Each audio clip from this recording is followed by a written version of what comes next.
All right, welcome back to All Sorts Podcast. You know, the world of naval history is just filled with like these moments of high drama, and today we're going to be looking at one of those moments. Definitely, yeah. There are few things as impressive as these big ships, and then when you add in the human element and the wartime element, it gets pretty intense. Yeah, picture it. It's 1940. France has fallen to the Nazis. The shadow of the Axis stretches across Europe. And in the Mediterranean, you have this powerful French fleet, the Force de Raid, it's called. It's just sitting there at anchor. Kind of a sitting duck. Yeah, and its fate is going to become a flashpoint, Yeah. It's a dramatic, ultimately tragic episode in World War II. You've shared some just really fascinating material with me on the squadron. And what I really want to do today is understand its story. Like, what was its role and what happened to these ships during this just incredibly tense period? Yeah, absolutely. So one of the first things that really jumps out to me when you look at the formation of the Force de Raid is that this wasn't some ragtag group of ships that they threw together. Right? Okay, yeah. It was really a deliberate assembly of France's most modern, and fastest capital ships. They were designed for speed, for decisive action. Oh, I see. So this was like their A team. This is the best of the best. It really was. Yeah. Yeah. Okay. All right. So like, who are we talking about specifically? Like, what ships? Well, right at the heart of it, you have the Dunkerque-class battleships. Okay. You had the Dunkirk itself, which was the flagship, under the command of Captain Berrois. And then you had her sister ship, the Strasbourg. Okay. Equally powerful, commanded by Captain Louis Collinet. So these weren't your old-timey battleships, Yeah. right? Like these were pretty modern. Yeah, no, these were very modern for their time. They represented this move toward a kind of faster, more powerful type of battleship. Okay. And they occupied this interesting middle ground between traditional battleships and the lighter, faster battle cruisers. Ah, okay. So they were like kind of a hybrid. Yeah, exactly. I see. And this made them a real significant asset to the French Navy. Okay. And then you mentioned they had they had other battleships too, right? Like Yeah. Provence, right? You're absolutely right. So the Provence, and actually she had Rear Admiral Jacques Boussin embarked on her. She was under Captain Le Pivin. Okay. And then there was also the Bretagne. Okay. And funny enough, also under Captain Le Pivin. Ah, okay. Same captain. So, I mean, you're talking about a lot of firepower here. Oh, yeah, absolutely. No. And it goes beyond just the battleships, too, right? Oh, okay. Yeah. I mean, they had the seaplane tender, the Commandant Test. She was captained by Lemaire and was really, really important for reconnaissance, extending the reach of the fleet. Yeah. Their eyes and ears, effectively. Makes sense. And then they also had a really strong flotilla of destroyers screening all these capital ships. Oh, wow. So like a full like like battle group or whatever the term is. Yeah, exactly. A full battle group. Wow. So who are we talking about with the destroyers? So they had 6 modern destroyers. Yeah. The Mogador, Volta, Tigre, Lynx, Kearsant, and Le Terrible. Le Terrible. Le Terrible, yeah. Okay. Very appropriate name. Yeah, exactly. Yeah. And all of these destroyers were under the command of Rear Admiral Émile Marie Lacroix. Okay, and so all of this was based out of Mers-el-Kébir, which is in Algeria. Right, yeah, a major French naval port in North Africa. Okay, so strategically important, obviously. But as the story unfolds, it maybe reveals some vulnerabilities there as well. Yeah, and this is where we get into kind of this central point of tension that's all over these sources. And that's the British concern. Oh, yeah. About this fleet after France, had to sign the armistice. Well, yeah, because now the British are fighting the Nazis alone. Exactly. Right. And, you have Admiral Darlan, who was the head of the French Navy. He actually gave his personal assurance to the British that the fleet would stay under French control. Okay. And that it wouldn't fall into the hands of the Axis. So he's like, hey, don't worry, we got this. Right, yeah. Okay. But, you can imagine from the perspective of Churchill and the British War Cabinet, it was just too big of a risk. Yeah, it's like, we appreciate you saying that, but we don't know. Yeah. the potential for these ships, I mean, these powerful modern ships, to end up, being used against them by the Axis, that was an existential threat to Britain. Right. And they're an island nation, so they need to control the seas. Precisely, yeah. Their supply lines, their ability to wage war at all, it all depended on keeping control of the seas. Yeah. Okay. So they can't just, take Darlin at his word. So what'd they do? Well, so they sent Admiral James Sarville, who was commanding the British Force H from Gibraltar. They sent him to deliver an ultimatum to the French at Mers-el-Kébir. Oh, wow. Okay, so things are getting serious now. Yeah. It's really this dramatic confrontation between, former allies, all happening because of these really extraordinary circumstances. Okay, so what was in this ultimatum? Well, the British essentially gave the French three options. Okay. They could join the Royal Navy. Yep. Keep fighting alongside the British. Okay. They could sail to a British port and be neutralized for the duration of the war. Okay. Or, and this is the really difficult part, if they didn't agree to either of those options, they would have to scuttle their own ships. Wow. Within 6 hours. Those are some pretty harsh choices. Yeah, talk about a rock and a hard place, right? Yeah. And like you said, they just signed this armistice with the Germans and Italians, right? Yeah, and the armistice actually allowed them to keep their fleet. So now the British are coming in and saying, sink your ships. Exactly, yeah. Yeah. It put the French in this impossible position. They're caught between the demands of their former ally and the terms of their surrender. Yeah.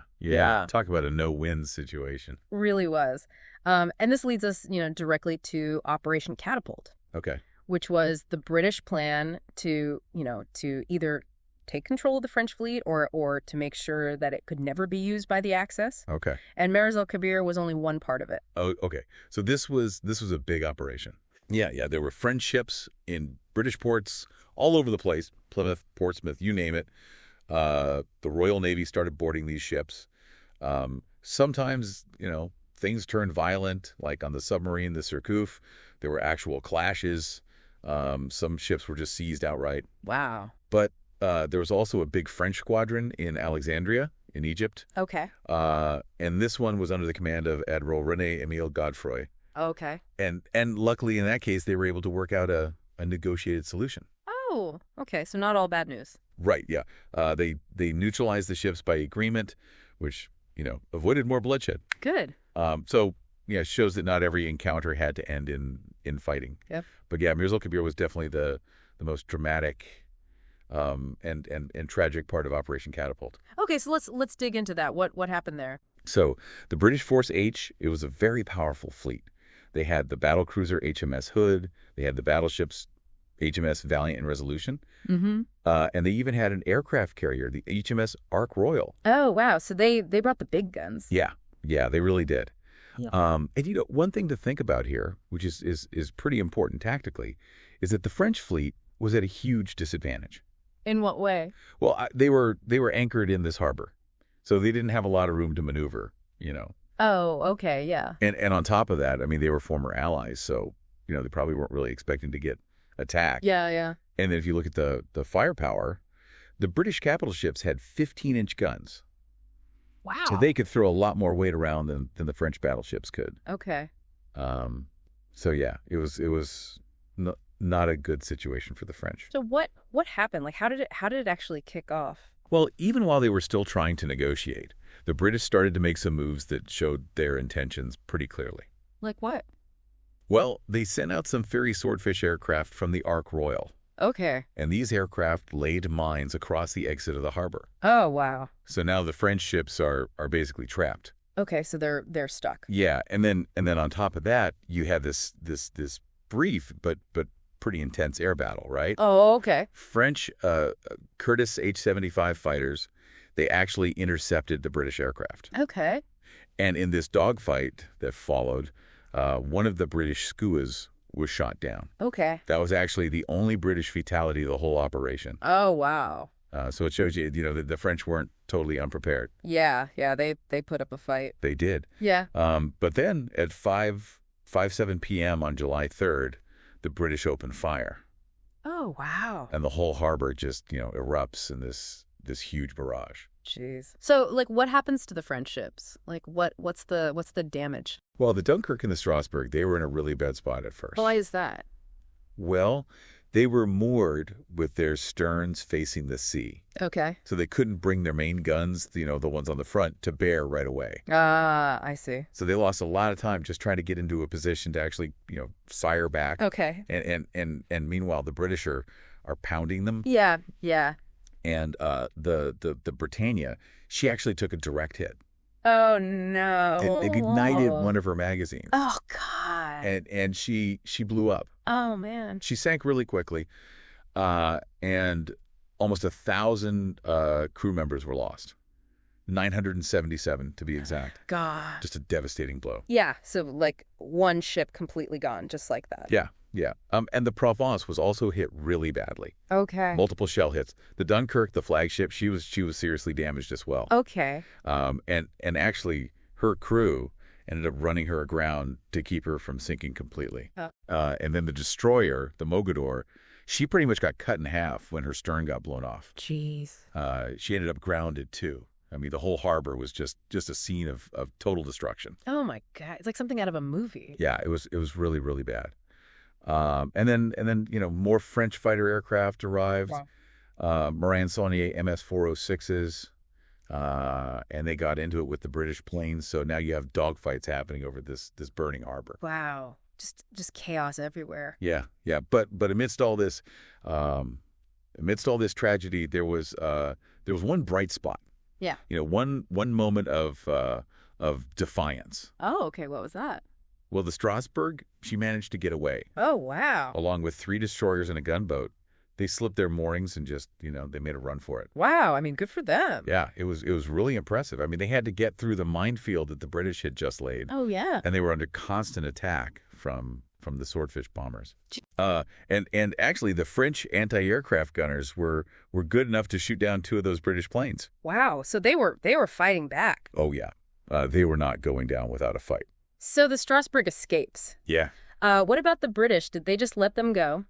Well, Somerville, when he found out that the Strasbourg had escaped, he did order his ships to chase after her. Oh, okay. But he ended up calling off the pursuit pretty quickly. Why was that? Well, it seems like he got some intelligence that suggested that there was a big French cruiser force coming from Algiers. Oh, okay. And they were, heading to meet up with the Strasbourg. So he's like, uh-oh, I might be outnumbered here. Right, exactly. And Yeah. and it would have been a night engagement, which, always adds another layer of danger and uncertainty. Yeah. So, yeah, he decided to break off the chase. Okay. And to make matters worse for the British, they actually tried to launch another swordfish attack, but it was a failure. Oh. So, yeah, the Strasbourg, she got away clean. And she made it to Toulon? She made it to Toulon July 4th. Okay. And actually the cruiser force from Algiers, they got there that same day too. Oh, okay. So that's a pretty significant chunk of the French Navy that managed to avoid the British. Yeah, absolutely. So what happened after that? Well, there were a few other little actions. The French submarines were out patrolling off of Oran. Okay. And then there was the French Aviso, the Rigaud de Genouille. She'd gotten separated from the group that escaped from Mers-el-Kébir. Okay. And she was sunk by the British submarine, the Pandora, on July 4th. Oh, wow. And then the French Air Force, they tried to retaliate by launching bombing raids on Gibraltar. Okay. But those raids weren't very effective. They didn't really do much damage. Okay. But yeah, the main story here is just the sheer scale of the tragedy at Mers-el-Kébir. Yeah. Over 1,297 French sailors were killed. And another 350 were wounded. That's just awful. It was really, really terrible. And understandably, the French were furious. I mean, yeah, I'd imagine so. I mean, they saw it as a betrayal. Yeah. They'd been attacked by a former ally. Yeah. They felt like they were a neutral nation. Yeah. And the resentment that this attack caused, it lasted for a really long time. Wow. I mean, France actually broke off diplomatic relations with Britain on July 8th. Wow.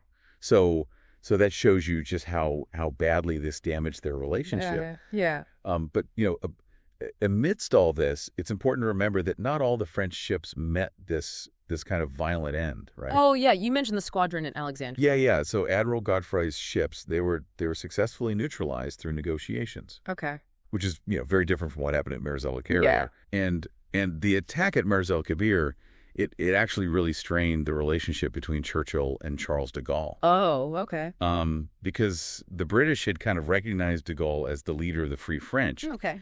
But this attack, it created a rift between them. Yeah. That would, have consequences down the road. Yeah. And it also, like, from a purely strategic standpoint, it kind of backfired on the British too, right? Yeah, in a way. I mean, it did remove the threat of the French fleet falling into Axis hands. Right. But it also meant that the British lost access to all the resources of the French Empire. Oh, okay. And it actually led to more clashes between the British and Vichy France, in the following months. Oh, wow. So their overall strategic position was actually probably worse because of the attack. Yeah. So it's kind of like they solved one problem but created a bunch of new ones. Exactly, yeah. Okay, so how do historians view this attack? Like, is it seen as, a necessary evil or what? Well, it's kind of a matter of debate. Okay.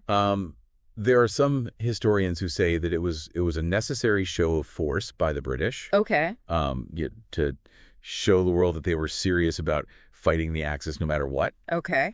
But then you have other historians who say that it was a tragic overreaction. Okay. That maybe Churchill was just too suspicious of the French. Yeah. Or that he overestimated the threat that they posed. Oh. And these historians often point to the fact that Darlan did keep his promise. Yeah. Right? Yeah. The French fleet never did end up in Axis hands. Okay. And they also point to the scuttling of the fleet at Toulon as evidence that the attack on Mers-el-Kébir was unnecessary. Okay. So, it's a complex issue. Yeah. And there's no easy answer. So, like, what happened after Mers-el-Kébir? Like, did the British and the Vichy French, did they just keep fighting? Yeah, there were a few more clashes. Like you said, the French launched some air raids on Gibraltar, but those were pretty ineffective. Okay. And then there was the Battle of Dakar in September of 1940. Okay. Where Free French forces actually tried to take Dakar, but they were driven back by the Vichy loyalists. Oh, wow.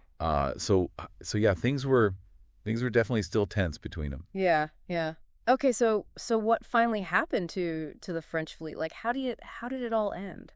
Well, the real turning point was Case Anton. Okay. Which happened in November of 1942. Okay. So this is when the Germans and the Italians, they decided to occupy Vichy France. Oh, okay. And the French Navy, rather than let their ships fall into enemy hands, they decided to scuttle their whole fleet at Toulon. Oh, wow. So they sank their own ships. Yeah. Wow. That's incredible. It really is. I mean, the Dunkirk, the Strasbourg, the Provence, the Commandant Test, a bunch of destroyers, all gone. Wow. So a lot of the ships that were part of the forced raid, they ended up being scuttled. Yeah. Sunk by their own crews. Yeah. Which is just, such a powerful statement. Yeah. And a lot of historians say that this really proves that the attack on Mers-el-Kébir was unnecessary. Yeah. Because, like we said, Darlan kept his word. Yeah. The French fleet never did end up in Axis hands. Right. And it's also interesting to note that, in May of 1943, Admiral Godefroy's ships in Alexandria, they actually did end up joining the Allies. Oh. And those ships were used by the Free French. Oh, wow. So, there is kind of a little bit of a happy ending there. Yeah. Okay, so to just kind of sum up the fate of these ships. The Bretagne sunk at Mers-el-Kébir. Right. The Dunkirk damaged there and then scuttled at Toulon. Right. The Strasbourg, she escaped, but she was also scuttled at Toulon. Right. The Provence, damaged at Mers-el-Kébir, scuttled at Toulon. And then a bunch of the destroyers were either damaged or scuttled at Mers-el-Kébir or later scuttled at Toulon. Right. And even the Commandant Test was scuttled. Yep. So, yeah, I mean, it's just a really, a really sad end for such a powerful fleet. Yeah, it's a reminder that, war is just tragic. Yeah. So to kind of wrap up this deep dive here on the Ulcers podcast, the story of the forced raid is just, it's really moving. It started out as this symbol of French naval power. Yeah. But then it was caught up in all the chaos and the violence of World War II. Right. The attack at Mers-el-Kébir, the heavy casualties, the resentment that it caused, and the scuttling at Toulon. It's just a really powerful and tragic story. Yeah. Yeah. And the debate over the attack, it's still going on today. Right. Historians are still trying to figure out what Churchill's motivations were, whether the attack was really necessary. Yeah. Yeah. It's a really complex issue. It is, yeah. So it's something that, I think it's worth thinking about and trying to understand. Yeah, absolutely. And I think that's what we try to do here on the All Sorts podcast. We take these moments in history and we try to really dig into them and understand them. Right, and hopefully learn something from them. Yeah, yeah. So if you're interested in learning more about this kind of stuff, I encourage you to subscribe to the All Sorts podcast on YouTube. Yeah, absolutely, and check out our other episodes. Yeah, yeah.